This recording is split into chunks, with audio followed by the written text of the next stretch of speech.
San Ernesto, abad y mártir, 7 de noviembre. Cobijábanse en los espaciosos claustros de la abadía de Suipulda, cita en el estado de Württemberg, hacia el año 1124, tres hermanos de ilustre nacimiento, llamados Otón, Adalberto y Ernesto, los tres igualmente ansiosos de servir a Dios, con generoso corazón en la vida religiosa, a la que se sintieran atraídos por su fervor. Eran hijos del barón de Stulingen. Los dos últimos, aunque más jóvenes, llevaban más tiempo de permanencia en el citado monasterio, pues sus piadosos padres los habían enviado a aquel santo asilo no sólo para que recibieran esmerada instrucción, sino, ante todo, con el nobilísimo fin de preservarlos de las influencias malsanas del mundo. Y así fue como desde el primer momento se incorporaron a la vida benedictina siguiendo las reglas de los oblatos, apropiadas a su edad y condición y vistiendo el santo hábito de la orden. Otón, en los primeros años de su juventud, había dado curso distinto a su vida. Al salir de las escuelas especiales donde recibiera la educación que reclamaba su categoría social, habíase alistado entre los valientes defensores del Santo Sepulcro de Jerusalén. Con tal motivo, hizo 2 viajes a Palestina, de donde volvió con preciosos recuerdos de los santos lugares. El patriarca de dicha ciudad, Warmont, habíale obsequiado con varios fragmentos de los vestidos de la Santísima Virgen, con una partecita de la Vera Cruz y algunos huesos de los santos apóstoles.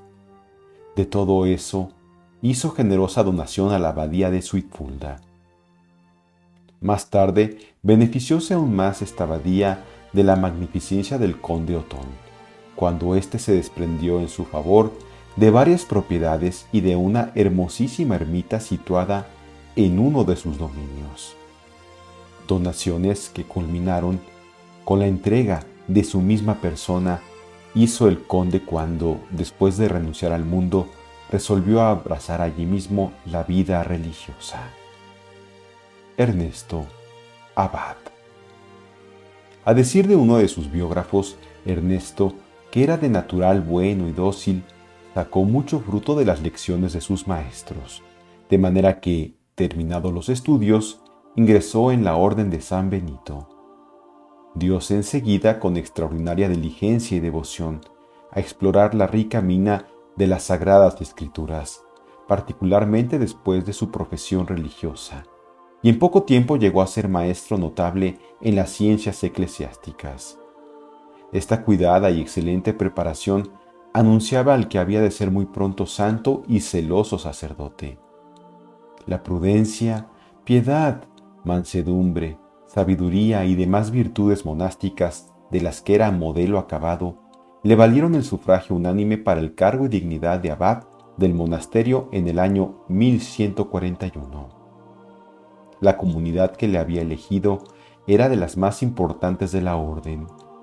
Formábanla cerca de 70 profesos de coro y un número bastante mayor de hermanos conversos. Además tenía a su cargo el gobierno espiritual de un convento de 60 religiosas, así que sumaban más de 200 las almas que estaban bajo su dirección y cuidado. Ernesto cumplió con gran acierto el difícil cargo, velando cuidadosamente por la fiel observancia de la disciplina monástica. Sin embargo, solo permaneció 6 años al frente de la comunidad. Al cabo de ellos, partió para los santos lugares por haber asumido la dirección misional de la Segunda Cruzada, en 1147. El santo abad mantuvo relaciones muy cordiales con la corte de Polonia. La santa reina Salomé, esposa del rey Boleslao, emparentada con el barón de Stulingen, había sido insigne bienhechora de la abadía, a la que diera graciosamente, además de cuantiosos bienes materiales, una inapreciable reliquia, un dedo de San Esteban protomártir, traído a Suipulda por Otón, al realizar un viaje a la corte por orden expresa de sus superiores. No es de admirar, pues, que Ernesto estuviera altamente agradecido a tan cristianos príncipes, que llorara la muerte de la generosa donante acaecida en 1144, y que los honrara como a los mismos fundadores de la abadía, con el espiritual concurso de las plegarias de la comunidad y la memoria de sus bondades. Todos los monjes estaban acordes con él en esto. Salida para la Segunda Cruzada. En 1146, San Bernardo recibió del Papa Eugenio III el encargo de predicar la Segunda Cruzada. Apuntemos brevemente las causas que la motivaron y sigamos a nuestro ínclito Ernesto paso a paso en sus vicisitudes y en la intervención que le cupo en tan santa empresa. Encontrábase en esta época el reino cristiano de Palestina gravemente amenazado por la barbarie musulmana y por las disensiones intestinas de los príncipes cristianos. Muerto Godofredo de Bouillon, los conquistadores de Tierra Santa se entretenían más en rencillas y cuestiones menudas que en la defensa del Santo Sepulcro, motivo de la magna obra de las cruzadas, que tantos sacrificios había costado ya. Mientras tanto, aprovechábanse los turcos de esas divisiones para resarcirse de sus anteriores reveses. El sultán Noradino se apoderó de Edesa en 1145 y sacrificó impiamente a 30.000 cristianos. Por entonces, ocupaba el trono de Jerusalén Balduino, niño de 14 años. Viendo pues venir sobre sí la tormenta islamita, los cristianos de Palestina pidieron socorro a sus hermanos de Europa. El glorioso monje de Claraval, San Bernardo, recogió esos clamores y con su verbo elocuentísimo logró conmover a Europa entera. Ante el rey de Francia, Luis VII, y una inmensa asamblea de notables y de fieles, predicó con tanto ardor que llegó a subyugar al auditorio y logró decidir al rey y a la reina Leonor a poner en sus pechos el signo de los cruzados, cosa que también hicieron los grandes señores feudales del reino. A esto sumóse una ingente multitud de caballeros y de pueblo, con lo que el rey fijó la partida para el siguiente año de 1147. Mientras en Francia se tramitaban los preparativos de la expedición, San Bernardo pasó a Alemania y en la Dieta de Espira pronunció un gran discurso que tuvo la virtud de poner fin a las discordias civiles y de alistar bajo el lábaro de la cruz al emperador Conrado III y a los señores que acababan de concertar la paz. Las llamas del fuego que ardía en la cristiandad para la gran empresa invadieron también los claustros de los monasterios. Por aquellos días escribió Ernesto un opúsculo titulado Alabanza a los mártires, que era una incitación ardorosa a seguir por la misma vía de heroísmos que aquellos soldados de Cristo. Compréndese, pues, que el Papa Eugenio III, al buscar para la cruzada no solo a quienes empuñaran las armas, misión más propia de los reyes, sino a quienes con sus predicaciones ganaran para Cristo las almas de los infieles, pensara en el abad de Suifulda, Ernesto. Así pues, luego de haberle conferido el título de Doctor de los Gentiles, ordenóle se dispusiese a participar en la cruzada. Con inmensa alegría recibió él esta honrosísima misión de cruzado pacífico y, juntamente con el obispo Otón de Freisingen, hermano de Conrado III, trazó el plan de evangelización de los sarracenos de Palestina.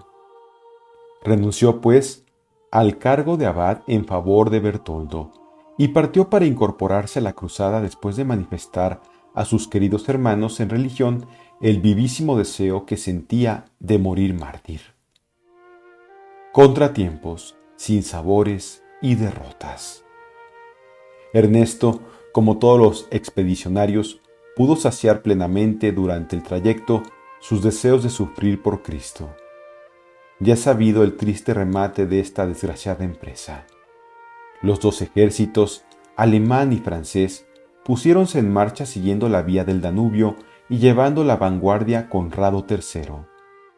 Para colmo de desdicha, seguían a estas huestes numerosas mujeres que acompañaban a sus maridos y una muchedumbre inmensa de peregrinos, abigarrada, varaunda, del todo inútil para las armas, a quienes esperaba la misma suerte que había cabido a aquella otra que en pos de sí arrastrara algo antes el famoso Pedro el Ermitaño.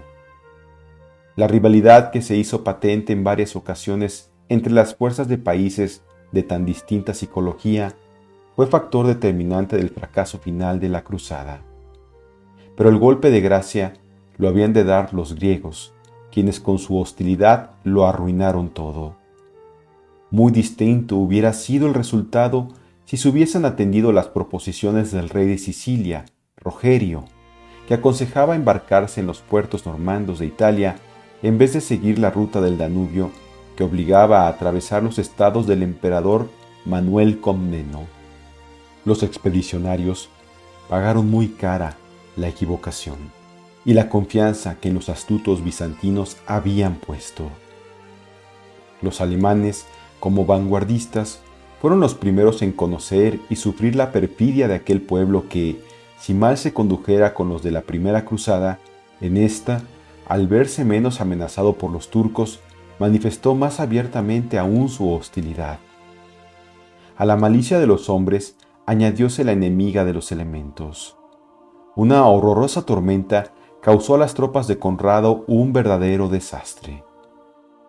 Una noche en que el ejército se hallaba acampado en el valle de Querobacas, entre dos tranquilos ríos, desencadenóse una furiosa tormenta que se resolvió en una imponente tromba de agua y convirtió el manso curso de aquellos en devastadores torrentes. Extendiéronse las aguas por todo el valle y en impetuosa avenida arrastró tiendas de campaña, animales, vituallas y gran número de soldados, y los demás alcanzaron apenas a refugiarse en los altosanos circunvecinos. Sucedió esta desgracia la víspera de la Natividad de la Santísima Virgen.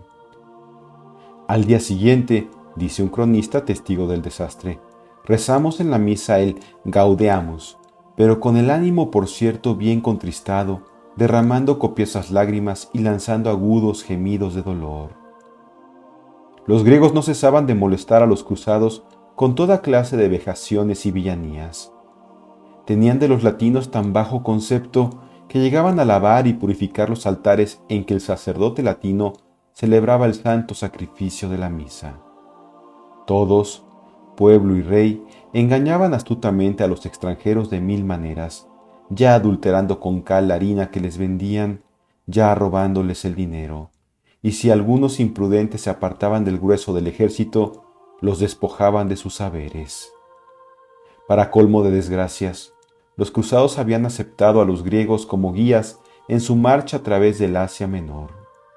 Pero ellos, en vez de llevarlos por las provincias del sur, más pobladas y más ricas, obedecieron a pérfidas indicaciones de la corte y condujéronlos por la Capadocia, país desértico y estéril.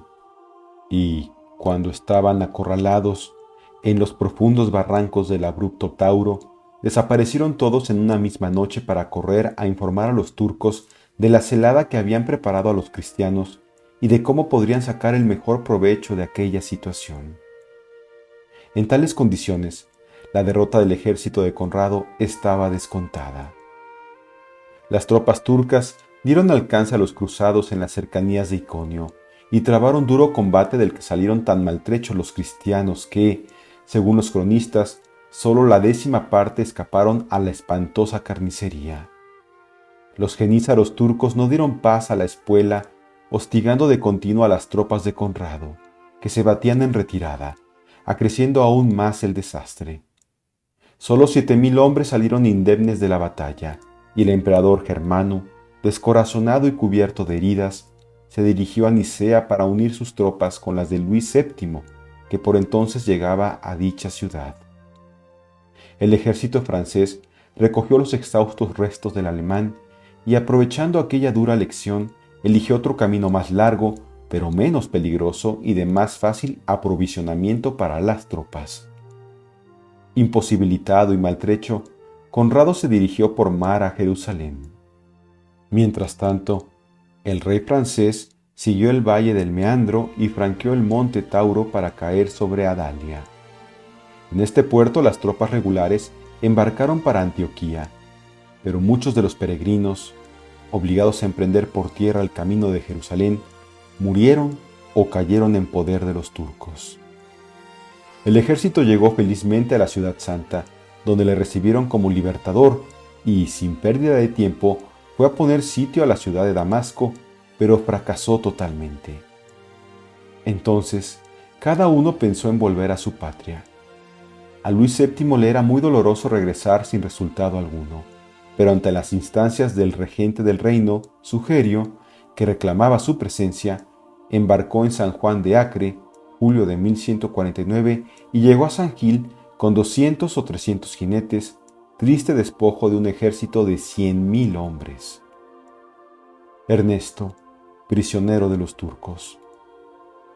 Ernesto había compartido las amarguras del viaje con los demás cruzados y con su constante compañero y amigo, el obispo Otón de Freisingen, hermano del emperador, pero no le cupo el consuelo de llegar a Jerusalén. Una parte del ejército alemán que, a las órdenes de Otón, tomara la delantera al grueso de las tropas, pretendía llegar antes y por otro camino al fin de su viaje. Mas para todos fue de terribles consecuencias tal separación. Descansaban un domingo junto a la costa, de las fatigas de varias jornadas, cuando de repente viéronse rodeados por una nube de enemigos que el rey persa, Ambronio, había organizado contra la cruzada y había puesto al mando de un emir. Aquellos fanáticos cebaron su barbarie en los cruzados, matando sin compasión a los que ofrecían la más leve resistencia y haciendo prisioneros a los fugitivos. Solo Otón de Freisingen, con algunos compañeros más, hallaron refugio en una embarcación. Ernesto no pereció en la matanza, pero quedó malherido y prisionero con 8.000 cruzados más. Muchos de ellos fueron ahorcados en aquel mismo lugar y otros sucumbieron en breve al duro trato de los enemigos. Tenían los orientales por costumbre seleccionar los prisioneros para ofrecer al rey del que eran tributarios los de mayor distinción y los más agraciados y de constitución más robusta. Ernesto, revestido del carácter sacerdotal y además con aquella prestancia y dignidad sobresaliente de su persona, atrajo la mirada escrutadora del emir y, junto con 400 compañeros más, hubo de emprender el camino de la Meca. Hallábase en esta capital el rey persa Ambronio, tal vez por devoción a Mahoma o, lo que parece más verosímil, por juzgarlo refugio seguro contra la posible arremetida de los cristianos. Nuestros desgraciados compañeros hubieron de salvar a jornadas cortas, pero pesadísimas, la inmensa distancia que los separaba de la metrópoli musulmana de Arabia. Martirio de Ernesto, reliquias y culto. Cual rebaño dispuesto para el sacrificio en el matadero, fueron presentados ante Ambronio, el cual los recibió con muy interesada amabilidad. Parecíale aquella excelente ocasión de ganar adeptos para las falsas doctrinas de su profeta.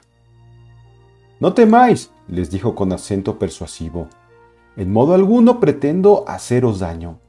Siento que os hayáis embarcado en aventura tan peligrosa y descabellada, pero vuestro propósito ha servido para que vinierais a recibir clemencia de quien debiera daros muerte.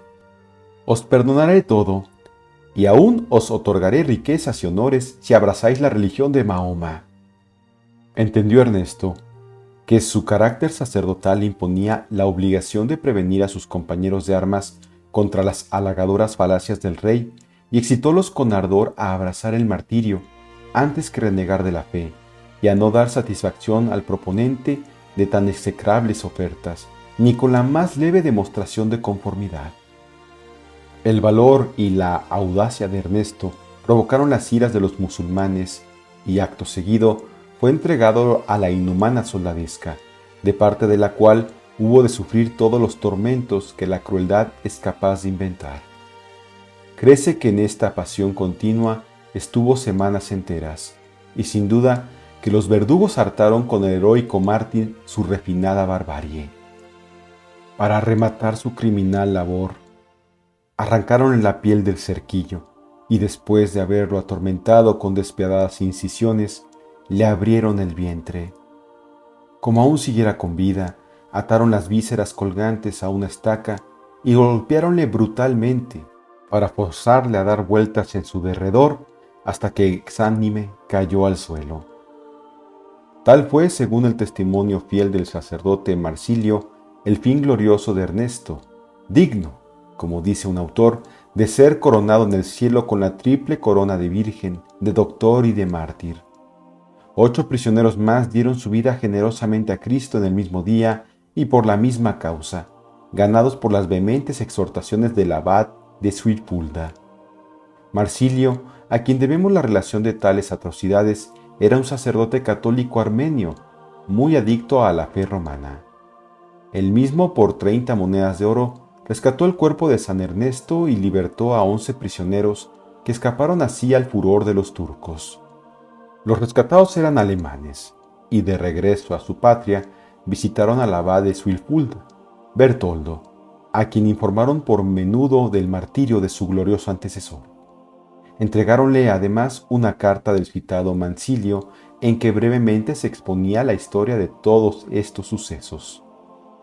El terrible martirio de San Ernesto aconteció, según las necrologías y los martirologios conservados en la abadía de Suipulda, el 7 de noviembre del año 1148. Poco tiempo después de haber dado sepultura a su santo cuerpo, añade Marsilio, fue llevado a Antioquía por los cristianos. Hoy se halla enterrado en un santuario próximo a la iglesia de los santos apóstoles Simón y Judas, y su sepulcro cobra gran fama por los numerosos milagros que en él se verifican. No era esta la última traslación que debía experimentar. Actualmente, en el altar de la Santísima Virgen de la Iglesia de la Trinidad, en la ciudad de Salzburgo, iglesia perteneciente al seminario eclesiástico, existe un magnífico relicario que lleva esta breve inscripción: Huesos de San Ernesto, mártir. Sábese que llegaron ahí por la donación del príncipe Antonio Floriano al arzobispo de Salzburgo el día 6 de junio de 1700, que fueron recibidos con inenarrables demostraciones de alegría y acción de gracias, y que a su llegada dispararon las baterías de la ciudad. El acto de donación, rubricado en Roma con todas las formalidades legales del caso el 6 de junio de 1694 y avalado además con el sello del cardenal vicario, dice que el santo cuerpo fue exhumado con la venia del sumo pontífice del cementerio de Santa Elena. El ignorar cómo pasaron los restos preciosos del santo de Antioquía al cementerio de Santa Elena no obsta para que se pueda conjeturar con gran verosimilitud que el cuerpo que se venera en Salzburgo es en verdad el cuerpo del santo abad de Suipulda. Fundamenta esta opinión lo que venimos diciendo y el venírsele tributando culto público desde tiempo inmemorial.